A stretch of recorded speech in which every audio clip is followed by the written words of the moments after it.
Hey gang, Russell J.S. here. I just wanted to send a quick, short, sweet video to you. I mean, it does pertain, this isn't either a kicking it old school or a weekly narc, but it is a kind of a video of maybe some encouragement for you. A little bit of a bad Oscar, per se. You know, sure, we have been discarded and went through a great deal of hurt when we got discarded by the narcissist. And it took a while. Pretty much when we get discarded by a narcissist or we discard a narcissist, what we are doing is we are grieving. We are mourning the loss of an individual. Not per se an individual that is real but not real, if that makes sense. But somebody that we thought was real, somebody we thought we knew, somebody we thought we loved or loved us and cared about us like we loved and cared about them. And I know that it's a hard process. It's hard to process, it's a hard pill to swallow, but we did get through it. But I want to give you a little bit of an encouragement. Here's the bad Oscar I have for you. What I suggest is look for things that you used to love, that you had a passion for before you met the narcissist, that you stopped, getting into because you didn't have time to do it because your main focus was the narcissist. What I did 2 months after I was discarded by my daughter's mother was, I remember a lot of things I used to enjoy doing. Sure, I still, before the discardation, I still went out and sang karaoke with my friends and, you know, pretty much that on a Friday and Saturday. But you know what? After I grieved over the loss of somebody that did not exist, which was the narcissist, I was looking at things in general that I would love to do, that I've done, some of which I've done, some of which I've never done before. I thought about doing. Yeah, look at all that gray. Time to get some just for men. But yeah, there were things that I put on that bucket list that I never thought I would do, and I did a couple of them. And here's the thing: when you already know about one or two of them that I did, or three. I played chess for the first time. I ziplined for the first time. And I went out to the casino at the local reservation and played a little bit of money on a slot machine. Sure, I lost, but you know what? I walked away and I saw all the other narcissists there that were gambling the life savings away, the kids' college money, and all that other shit that narcissists do when they go to the casino. Heck, with a lot of things that they gamble away, I'm surprised that casinos don't have real estate agencies or used car lots. Can you imagine, say, buying a brand new Hemi Challenger at the casino for less, way less than what the Dodge dealership would charge? Imagine that, but you probably have to pay in full, of course. But then again, who know? But then who knows? But yeah, I made a bucket list of things that I would love to do again, and I would love to try that I've never done before. Like I went zip lining. I had never gone zip lining, and let me tell you what, I enjoyed it. And what you do, this is what I'm encouraging you: make a list of all these items. Think of items. Kind of like if you saw the show My Name is Earl, when Earl realized that he did a lot of wrong in his life and he made a list of all the things he did and because he wanted a better life, sort of like that. And then what you do is each item that you accomplish on your list, think if you enjoyed it, if you would do it again. If you would do it again, not only do you put an X on the number, but put a check mark, meaning that you would love to do that again. You'd be surprised at what you will do for the first time. And you're scared at first, but only at first. But you know what you do? This is what I did when I went ziplining, let me tell you. I got up on that tower. I was a nervous wreck. Okay? I was a nervous wreck. I took a leap of faith, is what I called it. And what I did, once I got up on that platform and they hooked me up to the line, I even told the girl, I said, do me a favor, if I chicken out on the last minute, I asked her if she had my back, and she said, yes, I have your back. I said, good. Now, if I chicken out at the last minute, do me a favor. And she goes, don't worry. I will shove your ass right out there. And you know what I did? I got up on that main platform that I launched myself off. I closed my eyes. I took in a deep breath, counted to 5, slowly exhaled it out. And I closed my eyes again, and I threw myself right off that platform. And I went 200 yards to the next platform. Oh man, I mean, as soon as I got the harness off and I made my way to my car and drove back home, my hands were shaking. I was excited. Adrenaline was going through me. I mean, what a natural rush it was. I mean, and when I got home, not only did I cross the number off on my list, I put a check mark right by it. I will do it again.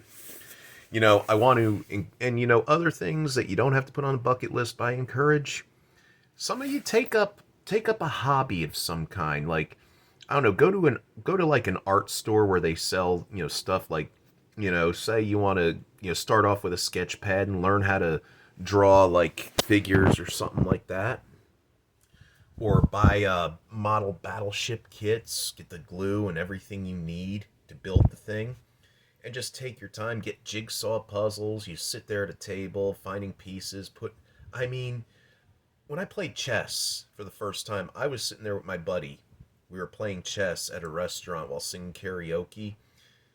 The game lasted for about a good 45 minutes, and the thing is about playing chess or checkers is the thing is all you're thinking about is that next move. I mean, heck, I believe the Russians, when it's cold outside, they play chess to stay warm.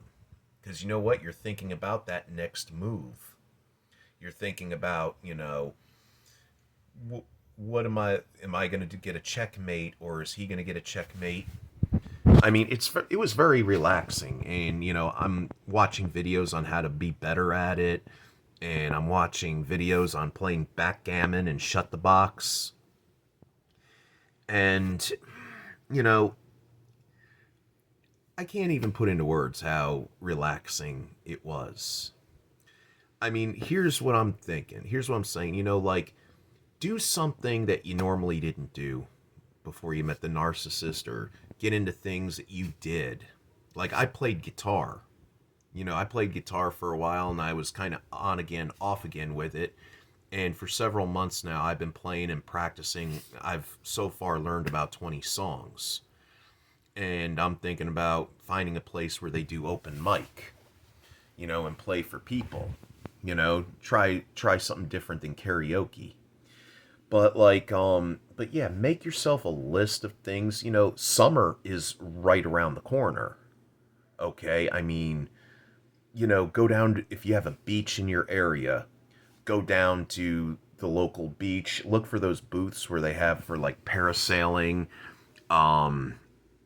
jet skiing. Those big tricycle like bikes that you could ride on the ocean with two people. I mean, get your friends together, shoot some pool, play some tennis, get a few friends together, go out, have a good time. Because here's the thing, and go ahead and put that on your social media, because you know what? The narcissist will see that you've moved on with your life, that you're moving on.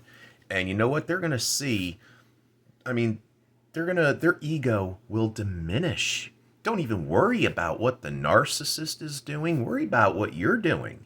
Get with your friends. Go out and shoot pool. Go out and play tennis. Go jet skiing. Go kayaking. Go fishing. Stuff to get your mind off the negative bullshit drama of everyday life. Because, yes, I know there's narcissists all over the place. There's no getting away from them. But you know what? Don't think about narcissists. Just go out and do fun things with your life. I mean, some of you are still young, and some of us, we're not so young. Like, there's some of you out there that are my age, and I can tell you right off the bat, yeah, we're not so young anymore, but you know what?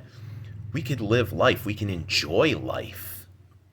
We could go to a water park. Like I said, again, summer's right around the corner.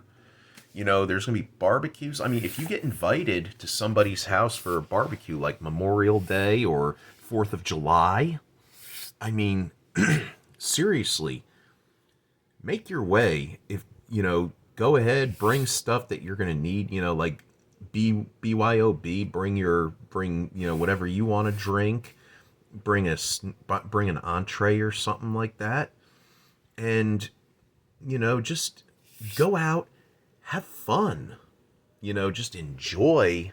Just go out there and enjoy things in life. Life is too short. I mean, life is too short to worry about narcissists. Let them, if they got new supply, oh, they got engaged, they got married. Let me tell you what, my daughter's mother, my narcissist, she got married to her new supply this past weekend. Do you think I really care? I don't. You know what? The only thing I care about is my daughter's well being. And I know how that's going to end. Something's going to happen. He himself may be a narcissist. She might come home and find him, you know, having sex with another woman, or he'll come home and find her in bed with another man. You know, I mean, I don't even care what happens, because, I've been through so much trauma in my life with narcissists. I mean, I'm going to have stories to share as I make these videos with the weekly narc, and, I'm also doing the kicking it old school still. But on the weekly narc, I'm going to have stories I'm going to share about ghosts. I want to say ghosts of narcissist past. Because you know why? And you know what? You're probably going to look at me. I mean, I've had people come to me and say, Russell, I don't know how you continue on. How, you're not, I, I can't. I have to, I mean, I don't like the fact that I'm without my daughter, and I may be without my daughter for quite a while, probably until she's 18 or whenever she decides on her own when she grows up to come and seek me out. But you know what? Whatever will be, will be. I don't like it. I mean, but you know what? She's always with me no matter what. She's up here, she's right here. And sadly and unfortunately for her mother, she has to see me every day. Because you know what? When she looks at our daughter, she sees this face. And it probably irks her and upsets her. And not to sound crude or anything, women like that, when they try to go ahead and do the, baby mama, so they could put men in a parent trap, get them to pay child support, and they're not going to work, and they're going to collect welfare and all that other stuff. And I mean, here's the thing. Oh yeah, it's nice that they're buying the brand new Cadillac Escalade or Lincoln Navigator or the latest iPhone or the latest Prada bag, and getting their hair done and their nails done and nicer clothes, and the kids don't get squat. They just get shitty clothes and food in their belly and a roof over their head, and make sure they're in school by law, because they have to do all this by law. That's the only thing they think they have to do. And I've seen it before when I was in, I've seen it so many times at the grocery checkout line. My aunt saw it when she went to donate for Toys for Tots, which she won't do that anymore because she saw it was all mothers who are coming in nice cars, their nails done, their hair done, the latest iPhone, and there they are picking up bundles of toys at Toys for Tots because they didn't have money to get Christmas presents for their kids because they were spending it on themselves. And they think that this, all this free money, here's the thing, that money ain't free. No sirree Bob, no ma'am. That money ain't free, because you know why? Not only are hardworking taxpayers like you or myself, not only are we paying for that, but they're paying for it with their souls. Think about that one. But yeah, You see, I've exceeded the 15 minutes. I was hoping that it would be at least 8 minutes, but you know what? So much I have to say.